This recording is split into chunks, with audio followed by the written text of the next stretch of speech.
লোলাকে লেকে বান, তারপর ভয়াবহ পরিস্থিতি তিস্তায়। 2023-এর মতো কি ফের বিপদে পড়তে পারে উত্তরবঙ্গ?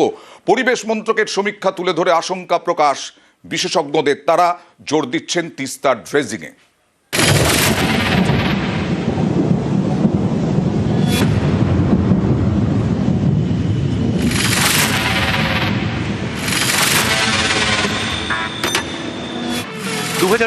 অক্টোবর অতিবৃষ্টিতে সিকিমের লোনাক লেকের জল উপচে পড়ে বিপর্যয়। ভয়ঙ্কর চেহারা নেয় তিস্তা, তছনছ হয়ে যায় উত্তরবঙ্গের বিস্তীর্ণ এলাকা। এরকম বিপদ কি আবারও হতে পারে? পরিবেশ মন্ত্রকের সমীক্ষায় তেমনই আশঙ্কা। তাদের রিপোর্ট বলছে, জলবায়ু বদলের প্রভাব পড়েছে সিকিমে। অতিবৃষ্টিতে চিন্তা বাড়ছে, কারণ এখানে হিমবাহ গলা জলে তৈরি বেশ কিছু লেক রয়েছে। এর মধ্যে অতিবৃষ্টির জেরে বিপজ্জনক অবস্থায় 17টি লেক। এই লেকগুলির জল ক্রমেই বাড়ছে।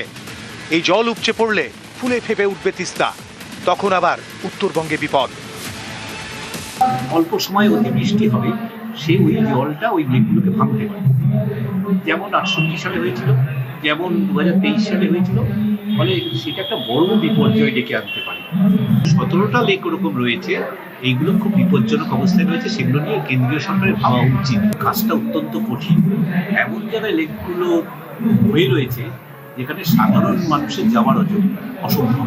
ওই ইনফ্রাস্ট্রাকচার সেট আপ করা এবং তাকে কাজ করানো একটা খুব কঠিন চ্যালেঞ্জ। লোনাক হ্রদ যেভাবে ভেঙে গেছিল, সেই রকম ভাবে ওই হ্রদগুলো যদি ভাঙতে আরম্ভ করে, আমার কাজ হচ্ছে কি করে আমি লেকটাকে একটু খালি করে রাখতে পারি। যখন গ্লেশিয়ারটা মেল্ট করে এপ্রিল মে মাসে জলটা, এবার তার সাথে বৃষ্টির জল এসলো জুন মাসে, তারপরে আবার যখন অক্টোবর হলো আবার জমে গেল, তারপরে আবার বাড়তে আরম্ভ করলো। দুর্বল একটা প্রাচীর।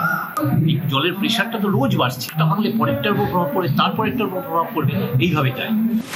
তিস্তার মনে এখনো প্রাকৃতিক বিপর্যয়ের ক্ষত। উত্তরবঙ্গের বৃহত্তম নদীর বুকে পলির আস্তরণ।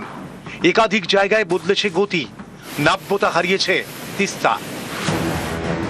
তিস্তার উৎপত্তি সিকিমে, তারপর শিলিগুড়ি ছুঁয়ে জলপাইগুড়ি হয়ে কোচবিহার। এই নদীর সব থেকে বড় অংশ জলপাইগুড়িতে, 5টি ব্লক জুড়ে। তাই তিস্তা ভাসলে সবচেয়ে বেশি বিপদ জলপাইগুড়িতে।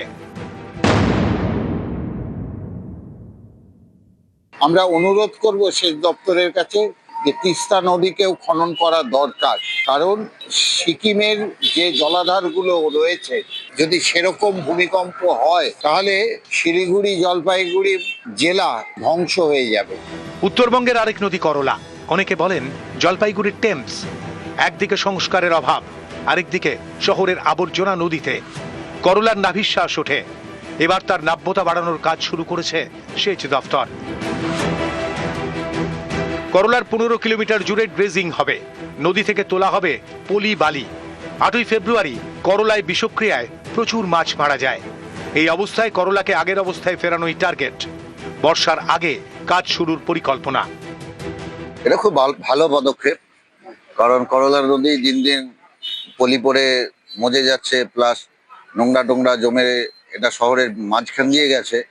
অতএব এই নদীটা পরিষ্কার পরিচ্ছন্ন রাখা খুবই প্রয়োজন। আমরা চেষ্টা করব এই বর্ষার আগেই কাজটাকে শুরু করে এবং অনেকটা করে ফেলার, তাহলে উপকার হবে।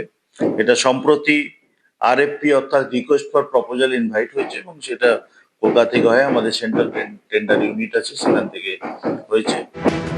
জলপাইগুড়ি থেকে শান্তনু কর, নিউজ 18 বাংলা।